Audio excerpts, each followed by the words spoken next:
নমস্কাৰ স্বাগতম জনাইছোঁ আমাৰ চেনেলৰ অন্য এটি ভিডিঅ'ৰ মাজলৈ পুনৰবাৰ আপোনালোকক আজিৰ ভিডিঅ'টোত আমি যিটো ড্ৰাইভাৰ লেভেলৰ এক্সাম হৈ গ'ল থাৰ্ড গ্ৰেডৰ সেই এক্সামটোৰ কিমানখিনি কাট অফ যাব পাৰে বা কিয় যাব পাৰে সেই আটাইখিনি কথা এই ভিডিঅ'টোত আলোচনা কৰিম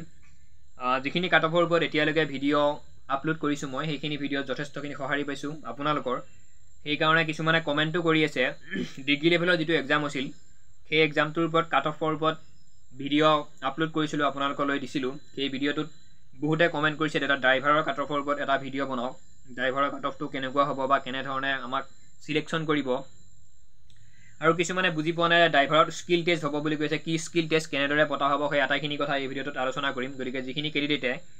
ড্ৰাইভাৰৰ পোষ্টটোৰ বাবে এপ্লাই কৰিছে তেওঁলোকে ভিডিঅ'টো সম্পূৰ্ণকৈ শেষলৈ চাব প্ৰথম কথা আৰু যিখিনি কেণ্ডিডেটে মই এপ্লাই কৰা বুলি কৈছোঁ যিখিনি কেণ্ডিডেটে ইতিমধ্যে এক্সাম দি শেষ কৰিছে হয়তো তেওঁলোকৰ কিবা অকণমান আশা আছে পৰীক্ষাটো পাছ কৰিম বুলি তেওঁলোকে ভিডিঅ'টো সম্পূৰ্ণকৈ শেষলৈ চাব কিমানখিনি কাট অফ যায় আৰু স্কিল টেষ্টত কি বস্তু আপোনালোকক কৰোৱা হ'ব সেই আটাইখিনি কথা এই ভিডিঅ'টোৰ জৰিয়তে আপোনালোকে গম পাব প্ৰথম কথা এটা এক্সামৰ এটা নিযুক্তি প্ৰক্ৰিয়াৰ যেতিয়া এক্সাম পাতে সেই এক্সামটোৰ কাট অফ লিষ্ট উলিয়াব পৰা কেইটামান ৰিজন থাকে সেইখিনি আপুনি যদি কভাৰ কৰিব পাৰে তেতিয়াহে কাট অফ লিষ্ট উলিয়াব পাৰিব প্ৰথম কথা প্ৰিপাৰেশ্যন কিমান কেণ্ডিডেটে পৰীক্ষা দিছিল প্ৰিপাৰেশ্যন কৰি কিমান কেণ্ডিডেটে প্ৰিপাৰেশ্যন কৰি পৰীক্ষা দিয়া নাই সেইটো আপোনালোকে গম পাব লাগিব দ্বিতীয় কথা সেই এক্সামটোত নেগেটিভ মাৰ্ক আছেনে নাই সেইটো আপোনালোকে জাৰ্জ কৰিব পাৰিব লাগিব তৃতীয় কথা অভাৰলেপিং এটা ৱৰ্ড আছে সেই অভাৰলেপিং ৱৰ্ডটো পৰীক্ষাটোৰ লগত কেনেদৰে নিহিত হৈ আছে সেই কথাখিনি আপোনালোকে গুৰুত্ব দিব লাগিব আৰু পোষ্ট কিমান আছিল সেই আটাইখিনি কথা যদি আপুনি আপোনাৰ মাইণ্ডছেটত বহুৱাব পাৰে বা কেণ্ডিডেট কণ্টেক্ট কৰিব পাৰে বা নটিছসমূহ আপুনি পঢ়ি কিনে সেই বস্তুখিনি আপুনি ল'ব পাৰে সেই ইনফৰমেশ্যনখিনি তেতিয়াহে কাট অফ ওপৰত ভিডিঅ' বনাব পাৰিব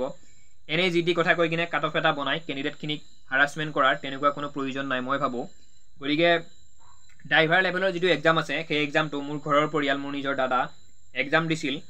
দাদা প্ৰাইভেট সংস্থাপনত এতিয়া সংস্থাপন হৈ আছে সি যেতিয়া এক্সাম দিব আহিছিল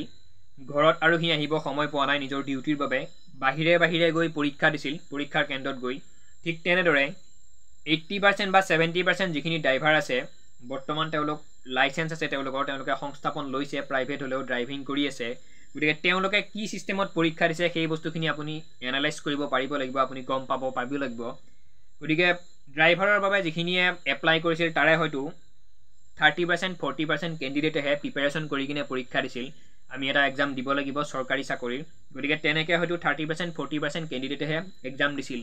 কিন্তু 60% কেণ্ডিডেটে বা 70% কেণ্ডিডেটে এই পৰীক্ষাটো কোনো ধৰণৰ প্ৰিপাৰেশ্যন কৰি দিয়া নাছিল সেইবাবে অকণমান কাট অফটো হয়তো কম যাব এইটো আছিল কথা আৰু নেগেটিভ যিটো মাৰ্ক আছে এবাৰ সেই নেগেটিভ মাৰ্কে এবাৰ কিমান পাৰ্চেণ্ট হয়তো কাট অফ কমাব সেইটো আপোনালোকে গম পাইছে কাৰণ আগৰ ভিডিঅ'ত মই কৈয়ে দিছোঁ নেগেটিভ কেনেকুৱা নেগেটিভ 4টা যদি ভুল কৰে তাৰ পৰা আপোনাৰ নম্বৰ মাইনাছ হ'ব তেনেকুৱা কথা আৰু আগৰ পৰীক্ষাত যিটো 2022 যিটো এক্সাম হৈ গৈছিল সেই এক্সামটোত অভাৰলেপিঙৰ কেনেকুৱা সমস্যা আছিল তাত দুটা পোষ্টত এজন মানুহেই আছিল কিন্তু এতিয়া তেনেকুৱা নহয় এতিয়া কেৱল এটা পোষ্টৰ বাবে এজন মানুহেই যোগ্য তেনেকুৱা এটা ছিষ্টেম কৰি দিছে গতিকে সেই আটাইখিনি কথাৰ পৰা গম পোৱা গৈছে আৰু মই যিখিনি ড্ৰাইভাৰৰ কেণ্ডিডেটক যিখিনি মই কণ্টেক্ট কৰিছোঁ বা টাচ কৰিছোঁ তেওঁলোকেও কৈছে আমি প্ৰিপাৰেশ্যন কৰি ভালদৰে পৰীক্ষা দিব পৰা নাই কিন্তু পৰীক্ষাৰ যিখন কুৱেশ্যন পেপাৰ সেইখন সিমান টানো অহা নাছিল বা ইজিও অহা নাছিল গতিকে মিডিয়াম টাইপৰ কুৱেশ্যন আহিছিল আৰু ড্ৰাইভাৰখিনিয়ে একচুৱেলি প্ৰিপাৰেশ্যন কৰা নাই তেওঁলোকে বহুত ভালদৰে প্ৰিপাৰেশ্যন কৰা নাই সেইখনে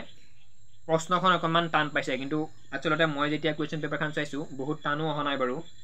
50% সহজ প্ৰশ্ন হৈছে 50% টান প্ৰশ্ন গতিকে HS লেভেলৰ যিটো ড্ৰাইভিঙৰ এক্সাম হৈ গ'ল সেই এক্সামটো খুব ধুনীয়াকৈ ইতিমধ্যে সমাপ্ত হৈ গৈছে আৰু কেণ্ডিডেটখিনি যেতিয়া টাচ কৰিছোঁ তেওঁলোকে কৈছে আমি বহুত প্ৰশ্নখন সহজ আহিছিল যদিও বহুত পৰা নাই গতিকে সেই ভিত্তিত আটাইখিনি কথাৰ ভিত্তিত এটা কাট অফ এখন লিষ্ট বনাইছোঁ সেই লিষ্টখন যদি আপোনাৰ প্ৰয়োজন বুলি ভাবে তো ভিডিঅ'টো চাই থাকিব লগতে ভিডিঅ'টোত লাইক কৰিব আৰু যদি আপোনাৰ কিমান নম্বৰ হৈছে বা কিমান নম্বৰ আপুনি এটেম্প কৰিছিল ড্ৰাইভাৰৰ যিটো এক্সাম হৈ গ'ল সেই এক্সামটোত মোৰ তাত কমেণ্ট কৰি জনাব মই আপোনালোকক নিশ্চয় ৰিপ্লাই কৰিম তো প্ৰথম কথা যিটো জেনেৰেল কাষ্টৰ কেণ্ডিডেট আছে তেওঁলোকে 100+ পাবই লাগিব সেইটো আপোনালোকে গম পায় এজন জেনেৰেল কাষ্টৰ কেণ্ডিডেটে 100+ নম্বৰ পাবই লাগিব 150ৰ ভিতৰত এইটো আছিল প্ৰথম এই কাট অফখিনি এক্সপেক্টেড হয় মই আশা কৰা কাট অফ তাৰ নেক্সটত এয়া কোনো চৰকাৰীভাৱে অহা নটিচ নহয় বা সেৱাৰ পৰা অহা নটিচ নহয় এইখন সম্পূৰ্ণ এক্সপেক্টেড কাট অফ হয় তাৰ নেক্সটত এইখিনি যিখিনি মাৰ্ক এই মাৰ্কখিনি আপোনালোকে যেতিয়া স্কিল টেষ্ট দিব যাব তাৰ আগত যেটো আপুনি এক্সাম দি গল সেই এক্সামটোৰহে এইখিনি কাট অফ কিন্তু স্কিল টেষ্টৰ পিছত আপোনালোকৰ বেলেগ কাট অফ হ'ব যদি স্কিল টেষ্ট দিয়াৰ পিছত আপোনালোকক কাট অফ লিষ্টখন কেনেকুৱা হ'ব লাগে মোৰ তাত কমেন্ট কৰিব মই বনাই দি দিম আপোনালোকক গতিকে স্কিল টেষ্ট নিদিয়াৰ আগত আপুনি এক্সামটোত কিমান নম্বৰ পালে স্কিল টেষ্টৰ বাবে প্ৰিপাৰেচন কৰিব পাৰিব সেই কথাখিনি এই ভিডিঅ'টোত কৈ দিম প্ৰথম কথা জেনাৰেল ক্যান্ডিডেট খিনিয়ে 100+ পাবই লাগিব আৰু স্কিল টেষ্টত 25 মাৰ্ক আছে নেকি 25 ৰ ভিতৰত আপোনালোকে যেতিয়া 10 বা হয়তো 15 পাব তেতিয়া হলে আপোনালোকৰ মাৰ্ক হৈ যাব 115 তেনেকুৱাকে আপোনালোকৰ কাট অফ মিলিব এতিয়া এইখিনি হল যেটো ৰিটুন এক্সাম হৈ গল সেই ৰিটুন এক্সামটোৰ কাট অফ প্ৰথম কথা জেনাৰেলে 100+ পাবই লাগিব OBC এ 95+ SC 90+, ST 85+, PWBD 75+ আৰু এক্স সাৰ্ভিসমেনৰ যিখিনি ক্যান্ডিডেট আছে তেওঁলোকৰ 65+ পাব লাগিব এইখিনি যদি আপোনালোকে ইয়াৰ আখে-পাখে যদি আপোনাৰ মাৰ্ক আছে তেতিয়া হলে আপোনালোকে যেটো স্কিল টেষ্ট সেই স্কিল টেষ্টৰ বাবে প্ৰিপাৰেচন কৰক মোৰ ভিডিওটো প্ৰথম যেটো পইণ্ট আছিল হেৰিৰ ওপৰত কাট অফৰ ওপৰত এইটো আৰু দ্বিতীয় এটা পইণ্ট আছিল যে স্কিল টেষ্টত কি কৰিব দিব মোক বহুতে কমেন্ট কৰিছিল চাওক ড্ৰাইভাৰ লেভেলৰ বাবে আপুনি এপ্লাই কৰিছে তাত আপুনি ড্ৰাইভিং লাইসেন্স দি কিনে এপ্লাই কৰিছে ড্ৰাইভাৰত যেটো আপুনি এক্সাম দিছে তাত আৰু স্কিল টেষ্ট বেলেগ একো নহয় আপোনালোকৰ গাড়ী চলাব দিব তাত হেতুৱে স্কিল টেষ্ট গাড়ী চলাব আপোনালোকে পাৰিব লাগিব প্ৰথম কথা তাৰ নেক্সট গাড়ীখনৰ আপুনি বহাৰ পিছত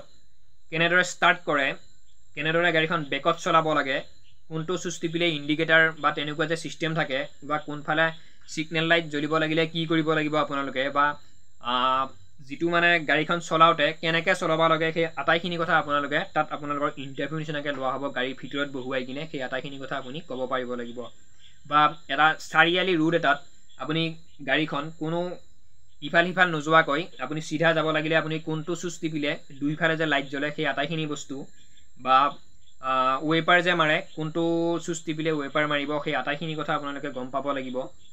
লগতে গাড়ীখন বেক কৰোতে মই ড্ৰাইভিংত চাকৰি পোৱা এজন মানুহক কন্টাক্ট কৰিছিলো গাড়ীখন আপোনালোকে বেক কৰি দেখুৱাব লাগিব তাকো টাৰ্নিংত বেক কৰিব লাগিব টাৰ্নিংত বেক কৰোতে এনেদৰে আপুনি পিছফালে চাই কিনে